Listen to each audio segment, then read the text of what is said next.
This is a presentation for the Professional Development Workshop titled Projects with a Purpose. And upon entering, my participants will create a name tag for themselves, and they will sit 4 to a group at tables, and we'll have about 5 tables, so about 20 participants are expected. And upon when everyone has seated, they will have breakfast, donuts and orange juice or something like that to get the morning started, and everyone can mingle. Upon starting, we're going to discuss the purpose of why we are all here today, what we're here to learn. We are here to create projects that are clearly wrapped in objectives and course content. And creating projects that become like old proverb implies, sometimes we can't see the forest for the trees, and we will discuss exactly what this means as the workshop moves on. So, obviously what that is going to mean is sometimes we create these projects but we don't know why, or we can't see the objective that we created it for. And then we're going to discuss the objectives for this workshop is to define performance assessment, identify types of performance assessment, understand backward design approach, utilize backward design approach, utilize a tool for creating a rubric, and design an objective-focused performance assessment. The next thing I'll have the participants to do is to create a time clock that looks like this. On each of their tables they will have materials. They'll have sticky notes, markers, pens, pencils, big paper, construction paper, anything they could possibly need to write on, or tools for the workshop.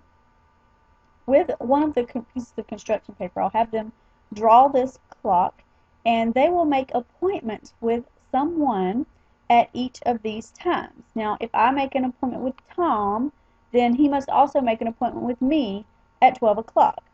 And I cannot make any other appointments with Tom.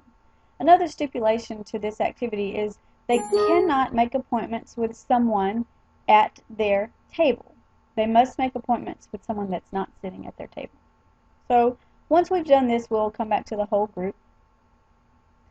And then we're going to discuss what is performance assessment. We define it there, as Miller defines for us. And then we'll talk about the types of performance. I'll open it to the whole group so they can define it for themselves, and then we'll talk about types. And I doubt that they will say essay. I think they'll be surprised by that. I was. It's usually a traditional assessment. And we'll talk about the two types of essay, and project-based assignments, collaborative assignments, not a worksheet, technology-based assignments, and research-based assignments. We'll talk about all of these project-based activities so that they can become familiar with what that looks like in the classroom. Then we will go to our 12 o'clock appointment. This is our first clock appointment. So whoever's name I wrote down at 12 o'clock, if I wrote down Tom, then Tom and I, we need to go somewhere in the room, and we're going to discuss these two things. What are the advantages and disadvantages of traditional assessment? What are the advantages and disadvantages of performance assessment? Then I'll have a bicycle horn that I will blow whenever, or honk, whenever their 5 minutes are up. They discuss for 5 minutes, and then we'll go back to the whole group and discuss some of the highlights of things that they discussed with each other to talk about that. Then they will go to their 3 o'clock appointment, and they're going to discuss with their appointment the process of how they plan their performance assessments. What do they do currently when they're planning a performance assessment? Then when the horn blows, they will go back to the whole group discussion. After the whole group discussion, I'll have them try to tell me what they think backward design is. And for these types of whole group discussion, I have a beach ball that I like to throw around, and I'll throw it in the room and see if anyone can tell me, what they think, backward design might be, just a guess. Then I have a video clip for them to watch. It's very good, very detailed about backward design. And then after they watch the video, we'll go to our 6 o'clock appointments. They will move to talk to that person to discuss how this process is different from the way they planned and how this process could be beneficial. Then we'll come back to the whole group to discuss those two things as a whole group. After that, we will move into a break, and I will explain to them the parking lot. The parking lot is a designated area in the room, preferably on the wall where I've hung a big piece of chart paper, and they'll use the sticky notes that are on each of their table to jot down a question or a comment, and they'll stick that in the parking lot. And when the break is over, I will take those sticky notes and I will discuss each of those things that's on there after the break. Any questions or comments they might have. Then, after the break, we're going to view a video. This is a video of my colleagues and I. We created this. It's an example of performance assessment. There's a good example and a bad example of planning performance assessment. And what I want the participants to do as they watch this is at their table with big chart paper, I want their group to jot down pros and cons using a T-chart of performance assessment. And to discuss when it's over, how can performance assessment be bad if not planned well? So that's what we'll do after the break. And then we'll move to our 9 o'clock appointment.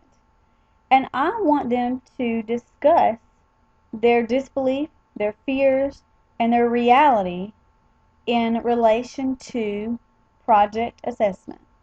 We all have our naysayers, and I want them to be open about that, and we'll discuss that as a whole group when the horn blows.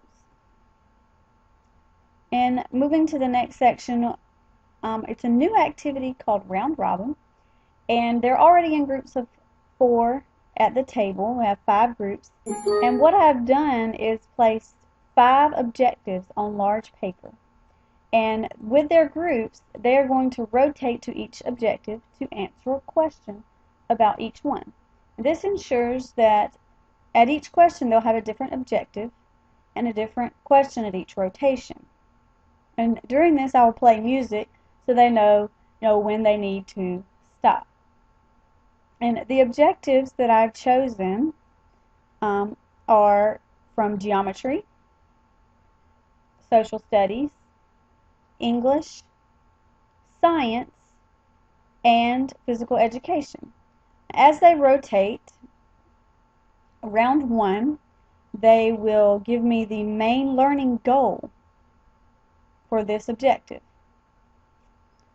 What is the main goal for the objective that they're at? Then when they rotate, they'll move to another objective, whatever it may be. For that objective, they're going to write evidence for this objective. What project could the students do to relate to this objective?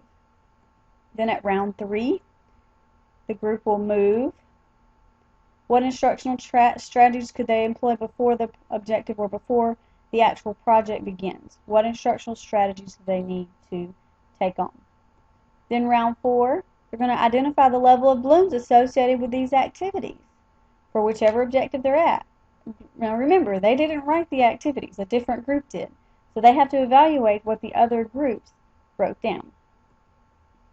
Then we move to round 5 and how the students will respond to this activity. They have to generate an opinion based on what the other groups have written. Then after this we will go into a whole group discussion about what everyone has written down as they rotate in the round robin. After we have discussed each objective and activities, all of the 5 rounds, then we'll go into another break because it will be time. And the parking lot will be open again and they can write down questions that they've had and stick it to the parking lot. Once the break is over, I'll review the parking lot with them. Then, after this break, we will review the steps of backward design that we've gone over so far based on the video and Miller's text. And we'll move into the last step, which is rubrics. Clearly communicate performance expectations in terms of the scoring rubrics by which the performance will be judged. So we will discuss the two types of rubrics, analytic and holistic. And I will also show them a tool for creating rubrics using rubistarforteachers.org. Teachers need tools that help to make their job easier, and this is definitely one. Rubrics is one of those things that is very time consuming, and it's helpful to have a tool. Rubistar is great because it allows you to edit, and I'm going to go through step by step and show them how to make a rubric. After we've done that, we're going to go over several project ideas for project-based assessment. Prezi, which I have a live example of, I'll be using this Prezi during the presentation, but I will show them on the website how to create a Prezi and explain to them how their students can participate as well. There are so many great collaborative features for Prezi. PowerPoint, we'll go over great ideas for that. Blogs, I'll show them how to create blog through Google, how to create a website through Google, and even portfolios through Google. Since Google is a site that often schools allow students to use, it's good for students to have a login for Google. And then we'll talk about some of the paper-based projects like presentation boards, what would make a presentation board a good project assessment, and reports, what would make a report a good project assessment. And after we've gone over all these different types of project assessment, I would like to open the floor for the participants to give their ideas of projects that maybe they have done with their students and share the wealth of knowledge that's in the room. Then after this we'll have an overview, and this is a closing to our professional development for today. And with this overview, I have created a quiz at testmoz.com, which will be another tool.